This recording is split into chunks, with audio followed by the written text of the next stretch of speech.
Hello everyone, स्वागत है आप सभी का आपके अपने यूट्यूब चैनल मिथुन स्टडी सेंटर में। दोस्तों, आज हम लोग बात करेंगे साइंस का न्यू मॉडल पेपर, जो कि मैं खुद से टाइप किया हूं और इसमें करीब 48 क्वेश्चन है और यह क्लास 10th का है। तो आप लोग जरूर इस वीडियो को पूरा कंटिन्यू देखना, क्योंकि इंपॉर्टेंट क्वेश्चन को मैंने चुना है और उसे मैंने क्या किया है तो मॉडल पेपर में कन्वर्ट किया है। तो आप लोग बने रहे वीडियो में। तो चलिए हम लोग बढ़ते हैं क्वेश्चन की ओर। पहली क्वेश्चन आप लोग देखना ध्यान से। क्वेश्चन कहता है, किसी अवतल लेंस के लिए फोकस दूरी क्या होती है? किसी अवतल लेंस के लिए फोकस दूरी किसमें होती है? तो आपको हमेशा याद रखना है, अवतल लेंस के लिए फोकस दूरी पूछे तो वो हमारी होती है ऋणात्मक में। और इसी में क्वेश्चन आता है उत्तल लेंस के लिए पूछ रहे फोकस दूरी, तो आप लोग हमेशा क्या याद रखिएगा, धनात्मक में। तो दो क्वेश्चन हमारी यहाँ से बन जाती है। तो चलिए हम लोग बढ़ते हैं 2 नंबर सवाल की ओर। सवाल कहता है, निम्न में से कौन सा पदार्थ लेंस के लिए प्रयुक्त नहीं किया जाता है? सिंपल सी बात है, कौन सा ऐसा पदार्थ है जिसको हम लोग लेंस में प्रयोग नहीं करते हैं लेंस बनाने के लिए? तो जाहिर सी बात है, आप लोग याद रखिएगा, मिट्टी का प्रयोग हम लोग नहीं करते हैं। तो डी करेक्ट आंसर होगा। चलिए हम लोग बढ़ते हैं 3 नंबर सवाल की ओर। सवाल कहता है, वास्तविक वस्तु का आभासी प्रतिबिंब कैसा बनेगा? वास्तविक प्रतिबिंब का आभासी प्रतिबिंब कैसा बनेगा? तो आप लोग हमेशा याद रखिएगा, इसका प्रतिबिंब हमारा असमतल दर्पण में बनता है। वास्तविक वस्तु जो रहेगा उसका आभासी प्रतिबिंब समतल दर्पण में बनता है, जो कि घर में आप लोग हमेशा देखते हो, उसी में बनता है। तो समतल दर्पण। चलिए हम लोग बढ़ते हैं 4 नंबर सवाल की ओर। सवाल कहता है, प्रकाश तरंग का उदाहरण क्या है? प्रकाश तरंग का उदाहरण क्या है? तो आप लोग हमेशा याद रखिएगा, प्रकाश तरंग का उदाहरण है विद्युत चुंबकीय तरंग का। ठीक है, किसका होगा? विद्युत चुंबकीय तरंग का, यानी बी करेक्ट आंसर होगा। चलिए हम लोग बढ़ते हैं अगली क्वेश्चन की ओर। अगली क्वेश्चन है, आप लोग ध्यान से देखिएगा। सवाल कहता है, विरल माध्यम में प्रकाश की चार्ट सघन माध्यम की अपेक्षा कैसी होगी? सिंपल सी बात है, विरल माध्यम से जाएगी। जब ये मान लो कांच है हमारा, अब इधर से एक क्या हुआ, प्रकाश विरल माध्यम से आ रहा है, इधर विरल माध्यम होता है, विरल आया, इधर से सघन माध्यम में प्रवेश किया तो यह अभिलंब की ओर मुड़ जाती है। तो आप लोग याद रखिएगा, यह किसके अपेक्षा हो जाती है? तो आप अपेक्षा पूछा जाए तो हमेशा याद रखिएगा, अधिक हो जाती है। ठीक है, क्या होती है? अधिक, यानी बी करेक्ट आंसर होगा। चलिए हम लोग बढ़ते हैं अगली क्वेश्चन की ओर। क्वेश्चन कहता है, क्या इंद्रधनुष का भीतरी हिस्सा किस रंग का होता है? इंद्रधनुष का भीतरी हिस्सा जो होता है वह किस रंग का होता है? तो आप लोग याद रखिएगा, हमेशा बैंगनी कलर का होता है। कैसा होता है? बैंगनी। ठीक है, बी करेक्ट आंसर होगा। चलिए हम लोग बढ़ते हैं अगली क्वेश्चन की ओर। क्वेश्चन कहता है, मानव नेत्र दो हैं। ठीक है, मानव नेत्र कितने? तो 2 हैं, अतः इनका दृष्टि क्षेत्र कैसा होगा? मानव नेत्र 2 हैं तो इसका दृष्टि क्षेत्र कैसा होगा? तो आप लोग हमेशा याद रख सकते हो, यह 180 के बराबर होगा। क्यों होगा? तो एक मानव क्षेत्र में होता है 90 डिग्री के बराबर। तो 2 यहाँ पूछा जा रहा है, तो 2 गुना कितना होगा? 90 गुना 2। तो आप लोग हमेशा याद रख सकते हो 80, यानी एक करेक्ट आंसर होगा। चलिए हम लोग 180 होगा। ठीक है, आप चलिए हम लोग बढ़ते हैं अगली क्वेश्चन की ओर। क्वेश्चन कहता है, जो नेत्र निकट वस्तु को साफ नहीं देख सकता है, उस नेत्र को हम क्या कह सकते हैं? सिंपल सी बात है, जो स्पष्ट में 25 सेंटीमीटर से कम की दूरी पर जो वस्तु रहे उसको हम नहीं देख पाएंगे, तो वह कौन सा नेत्र कह जाता है? तो आप लोग हमेशा याद रख सकते हो, वह होगा दूर दृष्टि दोष। क्या होगा? दूर दृष्टि दोष का रोग हो जाता है। तो एक करेक्ट आंसर होगा। आप चलिए हम लोग बढ़ते हैं अगली क्वेश्चन कहता है, प्रतिरोध का ऐसा मात्रक क्या होता है? प्रतिरोध का ऐसा मात्रक क्या होता है? तो आप लोग याद रखिएगा, ओम होता है। ठीक है, ओम, यानी सी करेक्ट आंसर होगा। आप चलिए हम लोग बढ़ते हैं 10 नंबर सवाल की ओर। सवाल है, विभवांतर किसमें गति प्रदान करने का काम करता है? विभवांतर जो है, विभवांतर वह किसमें गति प्रदान करने का कार्य कर देता है? तो सिंपल सी बात है, आप लोग याद रख सकते हो, इलेक्ट्रॉन में। ठीक है, इलेक्ट्रॉन में, यानी बी करेक्ट आंसर होगा। आप चलिए हम लोग बढ़ते हैं अगली क्वेश्चन की ओर। क्वेश्चन कहता है, 1 वाट, ठीक है, 1 वोल्ट कहलाता है। 1 वोल्ट यानी कि 1 भी कितना के बराबर होता है? तो आप लोग हमेशा याद रख सकते हो, 1 वोल्ट जो होता है वह होता है 1 जूल बटे कूलाम के बराबर। सिंपल सी बात है, 1 जूल बटे क्या होगा? कूलाम के बराबर हमारी हो जाएगी। तो आप लोग भी हमेशा याद रखिएगा। आप चलिए हम लोग बढ़ते हैं 12 नंबर सवाल की ओर। सवाल कहता है, सिंपल से सवाल है, कहता है चुंबक के भीतर, ठीक है, चुंबक के भीतरी चुंबकीय क्षेत्र रेखाओं की दिशा कैसी होती है? सिंपल सी बात है, चुंबक के भीतरी जो चुंबकीय क्षेत्र की रेखाएं होती है वह कैसी होती है? तो आप लोग हमेशा याद रख सकते हो, दक्षिण ध्रुव से उत्तर ध्रुव की ओर रहती है। दक्षिण ध्रुव से उत्तर ध्रुव की ओर, यानी बी करेक्ट आंसर होगा। चलिए बढ़ते हैं हम लोग अगली क्वेश्चन की ओर। क्वेश्चन कहता है, सिंपल सी, विद्युत फ्यूज का काम क्या है? क्या करता है? सिंपल सी बात है, विद्युत फ्यूज जो है वह क्या काम करता है? तो आप लोग हमेशा याद रखना, यह करता है धारा के उष्मीय प्रभाव पर। ठीक है, धारा के उष्मीय प्रभाव पर, यानी एक करेक्ट आंसर होगा। आप चलिए बढ़ते हैं अगली क्वेश्चन की ओर। क्वेश्चन है, पृथ्वी पर ऊर्जा का सबसे विशाल स्रोत क्या है? पृथ्वी पर ऊर्जा का सबसे बड़ा स्रोत क्या है? तो आप लोग हमेशा याद रखिएगा, सूर्य। ठीक है, सूर्य सबसे बड़ा स्रोत है, यानी सी करेक्ट आंसर होगा। आप चलिए 15 नंबर सवाल देखिएगा आप लोग। सवाल कहता है जल विद्युत ऊर्जा में, ठीक है, जल विद्युत ऊर्जा किस प्रकार की ऊर्जा स्रोत है। जल विद्युत ऊर्जा जो किस प्रकार की ऊर्जा स्रोत है, तो आप लोग याद रख सकते हो हमेशा, या नवीकरणीय है, ठीक है, या नवीकरणीय है, यानी बी करेक्ट आंसर होगा। आप चलिए हम लोग बढ़ते हैं। 16 नंबर सवाल कहता है क्या, तो बायोगैस का मुख्य अवयव क्या है। बायोगैस का मुख्य अवयव क्या है, तो आप लोग हमेशा याद रखिएगा, यह है हमारा CH4, ठीक है, CH4 आप लोग हमेशा याद रखिएगा, ठीक है। चलिए बढ़ते हैं अगली क्वेश्चन की ओर। अगली क्वेश्चन कहता है निम्न में कौन रेडॉक्स अभिक्रिया है, ठीक है, निम्न में कौन रेडॉक्स अभिक्रिया है, तो कौन सी अभिक्रिया होगी, तो सिंपल सी है H2 + Cl2, ये हमारा अभिक्रिया बन के बन जाता है 2HCl, ठीक है, 2HCl। सिंपल सी अभिक्रिया क्या है, तो देखिए यहाँ 2 है ना, 2 को हमने कॉमन ले लिया, H है तो H को हमने लिख दिया, C है तो C को, इस प्रकार से आप लोग कर सकते हो रिएक्शन, ठीक है, तो ये हमारा करेक्ट आंसर होगा। आप चलिए हम लोग बढ़ते हैं। 18 नंबर सवाल कहता है चूना पत्थर को उष्मा देने पर CaO और CO2 प्राप्त होता है, तो इस अभिक्रिया को हम लोग क्या कहते हैं, तो इस अभिक्रिया को क्या कहेंगे, सिंपल सी बात है, चूना पत्थर में हम लोग उष्मा दे देंगे, जो उष्मा है क्या CaO और है CO2, तो यह किस प्रकार का अभिक्रिया रिएक्शन करके बनेगा, तो आप लोग हमेशा याद रखिएगा, यह बनेगा वियोजन अभिक्रिया, ठीक है, वियोजन होगा, यानी सी करेक्ट आंसर होगा। चलिए हम लोग बढ़ते हैं।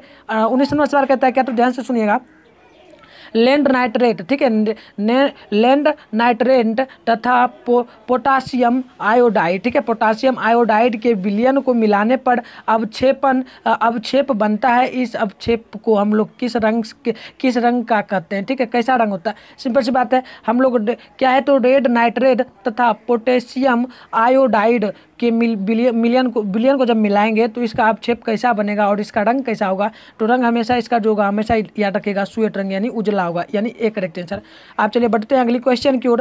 क्वेश्चन है 20 नंबर सवाल कहता है सिंपल सी अम्ल या क्षार की प्रबलता की जांच की जाती है, कि हम लोग अम्ल और प्रबलता की जांच, अम्ल और क्षार की प्रबलता की जांच कैसे करते हैं, तो सिंपल से आप लोग याद रखिएगा, इसका pH स्केल हम लोग याद करते हैं, ठीक है, pH स्केल यानी ये करेक्ट आंसर होगा। आप चलिए देखिए किस नंबर सवाल कहता है दही में किस प्रकार का अम्ल पाया जाता है, दही में किस प्रकार का अम्ल पाया जाता है, तो आप लोग याद रखिएगा लैक्टिक अम्ल, ठीक है, यानी सी करेक्ट आंसर होगा।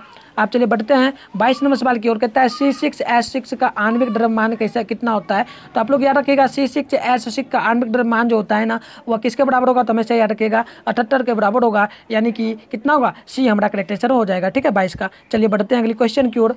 क्वेश्चन आप लोग देखिएगा 23 का क्या कहता है, तो सवाल कहता है सोडियम कार्बोनेट का, ठीक है, कार्बोनेट का अनुसूत्र क्या होता है, सोडियम कार्बोनेट का अनुसूत्र क्या होता है, तो आप लोग हमेशा याद रख सकते हो, यह होगा Na2CO3, क्या होगा Na2CO3, यानी एक करेक्ट आंसर होगा। आप चलिए हम लोग बढ़ते हैं 24 नंबर सवाल की ओर। सवाल कहता है निम्नांकित में कौन उपधातु है, ठीक है, इनमें से कौन उपधातु है, तो उपधातु जो हमारा इसमें से हो जाएगा वो हमेशा याद रखिएगा Sb हो जाएगा, क्या होगा Sb, यानी डी करेक्ट आंसर होगा। चलिए बढ़ते हैं हम लोग अगली क्वेश्चन की ओर। अगली क्वेश्चन कहता है 25 नंबर, जब सोडियम हाइड्रोक्साइड, ठीक है, हाइड्रोक्साइड जिंक से अभिक्रिया करता है तो कौन सा उत्पाद बनता है, तो आप लोग हमेशा याद रखिएगा यह कौन सा उत्पाद बनेगा, तो यह बनेगा Na2ZN, ठीक है, Na2ZNO2 + H2, ठीक है, यानी सी डी करेक्ट आंसर होगा हमारा। आप चलिए बढ़ते हैं हम लोग 26 नंबर सवाल की ओर। सवाल कहता है फेरस, ठीक है, सवाल कहता है फेरस सल्फेट क्रिस्टल का रंग कैसा होता है, फेरस सल्फेट क्रिस्टल का रंग कैसा होगा, तो आप लोग हमेशा याद रखिएगा यह होता है हमारा हरा के बराबर, ठीक है, हरा होता है, तो आप लोग बी करेक्ट आंसर याद रख सकते हो, ठीक है। चलिए बढ़ते हैं अगली क्वेश्चन की ओर। अगली क्वेश्चन कहता है क्या, तो सवाल कहता है निम्नलिखित में किसे चाकू से काटा जा सकता है। सवाल काफी इंपॉर्टेंट होता है, ऐसे मॉडल पेपर जो सब इंपॉर्टेंट ही मैंने चुन कर आया है, बट आप लोग याद रखिएगा चाकू से जो काटा जाता है ना, यह काफी इंपॉर्टेंट होता है सवाल, तो यह लिथियम को हम लोग चाकू से काट सकते हैं, ठीक है, लिथियम को, यानी एक करेक्ट आंसर होगा। चलिए हम लोग बढ़ते हैं अगली क्वेश्चन की ओर। अगली क्वेश्चन कहता है कार्बनिक यौगिक में तत्वों के बीच कैसा बंधन होना चाहिए, ठीक है, कार्बन यौगिक के तत्वों में कैसा बंधन होता है, तो आप लोग याद रख सकते हो हमेशा, इसमें होता है सहसंयोजक बंधन, ठीक है, कार्बन यौगिक में सहसंयोजक बंधक। चलिए अगली क्वेश्चन को देखिए आप लोग। अगली क्वेश्चन कहता है निम्न में कौन सा संयोजी यौगिक है, इनमें से संयोजी यौगिक कौन है, तो आप लोग हमेशा याद रख सकते हो यह हमारा होगा CH4, ठीक है, मैंने देखिए इसको टाइपिंग सही से नहीं किया, CH4, यहाँ पे मैं फिर से लिख दे रहा हूँ, आप लोग ध्यान से देखिएगा CH, ठीक है, और 4 इस प्रकार से होना चाहिए था, ठीक है, तो ये हमारा एक करेक्ट आंसर होगा। चलिए अगली क्वेश्चन को आप लोग देखिएगा ध्यान से, इसको भी देखिए मैंने टाइपिंग करने में ही भूल गया था, चलिए कोई बात नहीं। इथेन का सूत्र क्या होता है, इथेन का सूत्र क्या होता है, तो काफ़ी इंपॉर्टेंट होता है, तो आप लोग याद रखिएगा इथेन का सूत्र जो हमारा हो जाता है ना, वो होता है क्या, तो C2H4, मैं लिख दे रहा हूँ C2H4, तो आप लोग याद रख सकते हो हमेशा, ठीक है, C2H4। चलिए बढ़ते हैं अगली क्वेश्चन की ओर। अगली क्वेश्चन कहता है अक्रिय तत्व कौन है, अक्रिय तत्व इनमें से कौन सा हो जाएगा, तो याद रखना आप लोग हीलियम, ठीक है, हीलियम अक्रिय तत्व तत्व है, यानी बी करेक्ट आंसर होगा।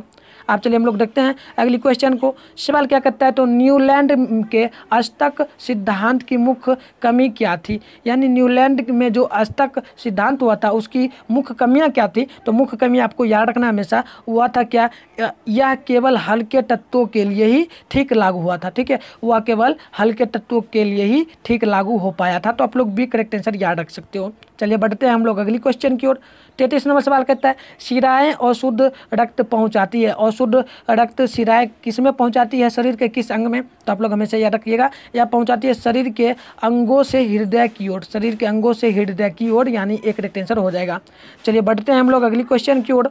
अगली क्वेश्चन आप लोग पहले सुन लो, उसके बाद ऑप्शन हम लोग देंगे। कहता है क्या, तो मनुष्य में वृक्क एक तंत्र का भाग है जो संबंधित होता है। मनुष्य में वृक्क एक तंत्र का भाग है जो क्या होता है, किससे संबंधित होता है। तो आप लोग याद रखिएगा, या किससे संबंधित होगा। पहले ऑप्शन हम लोग दे देते हैं। चलिए ऑप्शन आपका शो हो रहा है, पोषण, ठीक है, पहला है पोषण, दूसरा है श्वसन, तीसरा है उत्सर्जन और चौथा है हमारा परिवहन। तो आप लोग याद रखिएगा हमेशा, यह होता है हमारा किसके बराबर, तो याद रखिएगा उत्सर्जन के बराबर, यानी सी करेक्ट आंसर होगा। आप चलिए बढ़ते हैं हम लोग अगली क्वेश्चन की ओर।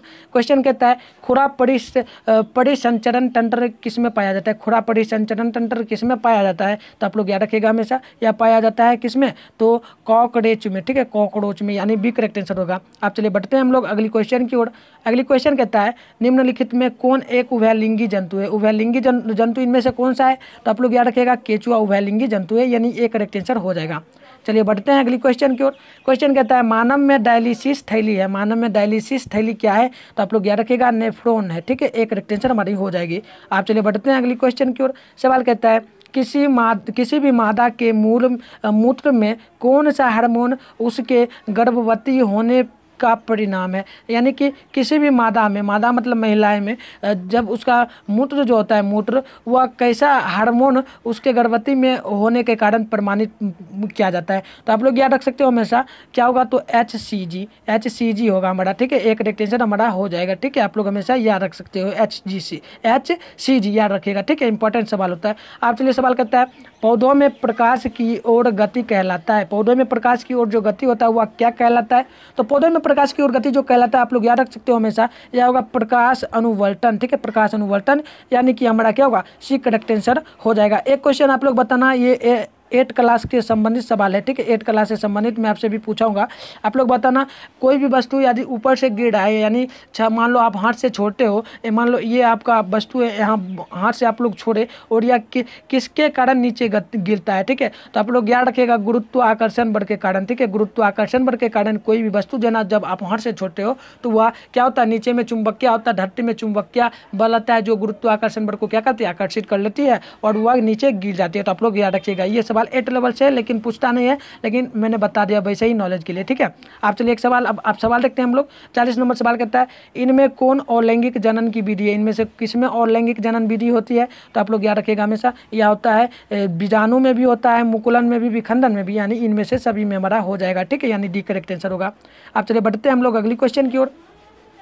क्वेश्चन कहता है, पुष्पी पौधों में और लैंगिक जनन किसके द्वारा होता है, पुष्प पौधा यानी फूलों में लैंगिक जनन किसके द्वारा होता है। तो आप लोग याद रखिएगा, यह सवाल काफ़ी इंपॉर्टेंट होता है और पूछता भी है, तो आप लोग हमेशा याद रख सकते हो, यह हमारा हो जाएगा क्या, तो यह होता है फूलों द्वारा वहाँ क्या होता है, जनन होता है। चलिए बढ़ते हैं अगली क्वेश्चन की ओर। सवाल है, मनुष्य में कितने जोड़े क्रोमोसोम होते हैं, मनुष्य में कितने जोड़े क्रोमोसोम होते हैं। तो आप लोग याद रखिएगा हमेशा 23 जोड़े, ठीक है, 23 जोड़े, यानी सी करेक्ट आंसर होगा। आप चलिए बढ़ते हैं अगली क्वेश्चन की ओर।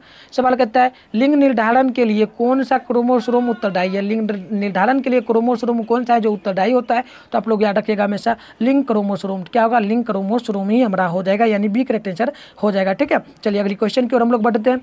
अगली क्वेश्चन काफ़ी इंपॉर्टेंट होता है, 43 नंबर सवाल, ठीक है, उसको देखिएगा ध्यान से। सवाल कहता है, निम्न में कौन मैदानी पारिस्थितिक तंत्र में निरूपित करता है, ठीक है, निम्न में से कौन मैदानी पारिस्थितिक तंत्र को निरूपित करता है। तो आप लोग याद रखिएगा हमेशा, क्या होगा, तो यहाँ पर आप लोग समझना, सवाल काफ़ी इंपॉर्टेंट होता है, पूछा जाता है सवाल, तो आप लोग हमेशा याद रख सकते हो, यह जो है ना, घास को कौन खाएगा, घास को ग्रास हॉपर होता है, ठीक है, घास को ग्रास हॉपर खाता है, यानी कि घास को काटा जाता है। या मान लो ना आप, यह हिरन खाता है, ठीक है, बकरा खा सकता है। अब बकरा हो गया। अब मेढक को कौन खाएगा? मेढक को सांप खाएगा, सिंपल सी बात है। उसके बाद सांप को गधा, ठीक है, सांप को कौन खा सकता है? तो गध का मतलब होता है चील, जिसे आप लोग बात करते हो, तो वो खाता है। तो सिंपल सी बात है, ये हमारी प्रक्रिया चलती रहती है, ठीक है, ये प्रक्रिया चलती है। तो इसे हम लोग क्या करते हैं? तो इसे हम लोग मैदानी पारिस्थितिक तंत्र का निरूपित करते हैं, ठीक है। तो बी आप लोग याद रखिएगा, ये सवाल पूछता है, ठीक है। चलिए अगली क्वेश्चन की ओर हम लोग बढ़ते हैं।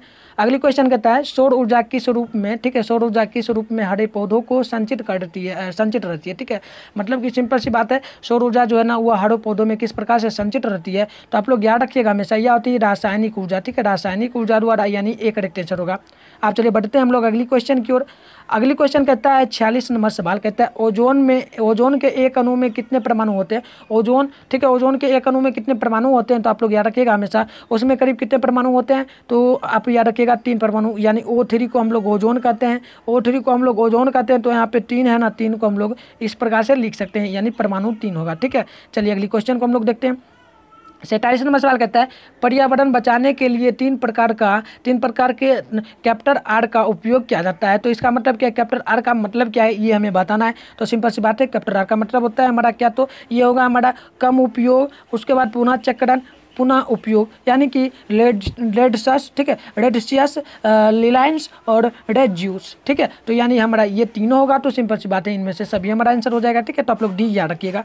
चलिए लास्ट क्वेश्चन करते हैं हम लोग। लास्ट क्वेश्चन कहता है 48 नंबर सवाल, केरल में सुरंगम, ठीक है, सुरंगम क्या है? तो केरल में सुरंगम क्या है? तो आप लोग याद रखिएगा हमेशा, यह प्राचीन काल संग्रहण की संरचना है, ठीक है, प्राचीन जल संग्रहण की संरचना है, यानी सी करेक्ट आंसर होगा। तो चलिए आज की हमारी ये मॉडल पेपर समाप्त हो गई। तो आप लोग बताना 48 क्वेश्चन में से आपको कितना परसेंटेज याद भी था, ठीक है, काफ़ी इंपॉर्टेंट है, तो आप लोग याद रखिएगा। चलिए आप लोग जाते जाते वीडियो को लाइक कर दीजिएगा, हमारे चैनल पे तो चैनल को भी सब्सक्राइब कर लेना, और साथ में एक शेयर आप लोग वीडियो को जरूर करके जाना। और हमारे यदि आप लोग हमारे व्हाट्सएप ग्रुप में अभी तक ज्वाइन नहीं हुए हैं, तो ये हमारा नंबर अभी दे रहा हूँ आपको ज्वाइन हो जाना है। उसमें आपको फ्री में डेली नोट्स दिया जाता है, तो आप लोग ले सकते हो फ्री में। 6009698095 इस पर आप लोगों को हेलो सर लिख के भेजना है। सिंपल सी मैं आपको ग्रुप में ज्वाइन कर दूंगा, ठीक है। आप लोग लिखना हेलो सर मैं क्लास 10 में पढ़ता हूँ, या आई एम रीडिंग क्लास 10, या आप कुछ भी लिख सकते हो क्लास 10 से संबंधित। तो मैं आपको क्या करूँगा, ग्रुप में ज्वाइन कर दूंगा। वहाँ पे ज्वाइन होने से आपको फ्री में